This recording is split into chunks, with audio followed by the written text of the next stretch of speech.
your attention, for example, is mediated by unconscious forces. And you know that perfectly well. And this is another Freudian observation.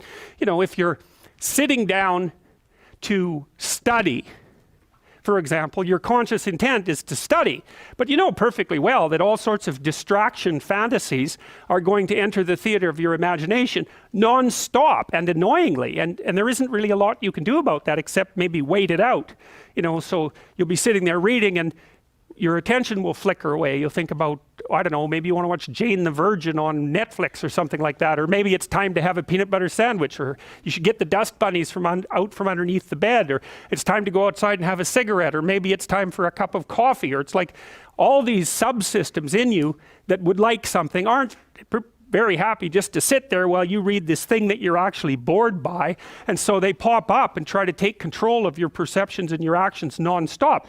Maybe you think, well, this is a stupid course anyways. Why do I have to read this damn paper? And what am I doing in university? And what's the point of life? It's like you can really get going if you're trying to avoid doing your homework. And then you might think, well, what is it in you that's trying to avoid? Because after all, you took the damn course and you told yourself to sit down. Why don't you listen? Well, because you're a mess. That's basically why. You haven't got control over yourself at all.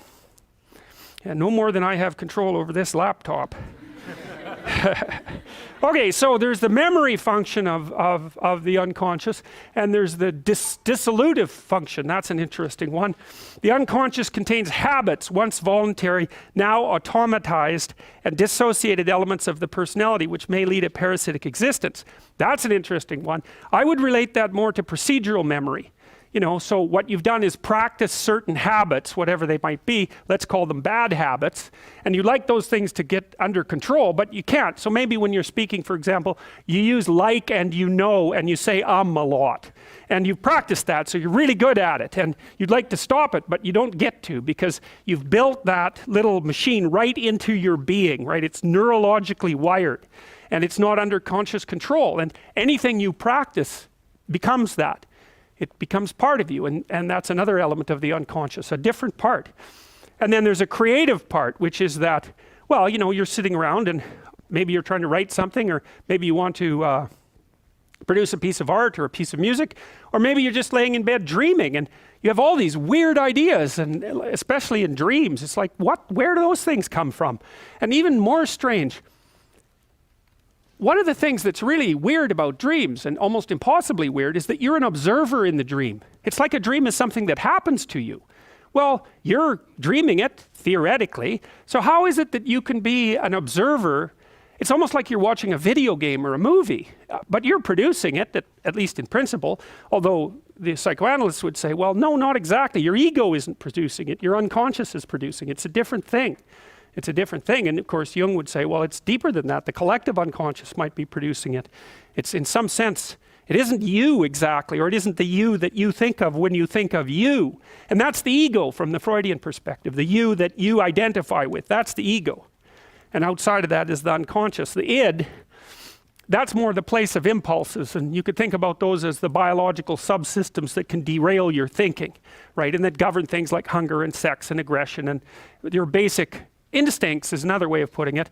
And it's a reasonable way of thinking about it, because these are subsystems that you share with animals. You share them certainly with mammals. You share most of them with reptiles. You share a lot of them with amphibians, and even going all the way down to crustaceans. There's commonality, for example, in the dominance hierarchy circuits. And so these are very, very old things.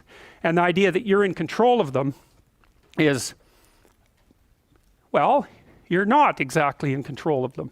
And I would say the less integrated you are, the less you're in control of them, and the more they're in control of you. And that can get really out of hand. You know, you can be like with people who have obsessive compulsive disorder, for example, which seems to be, I would say, the dissolutive elements in some sense of the unconscious, the way that it's portrayed here.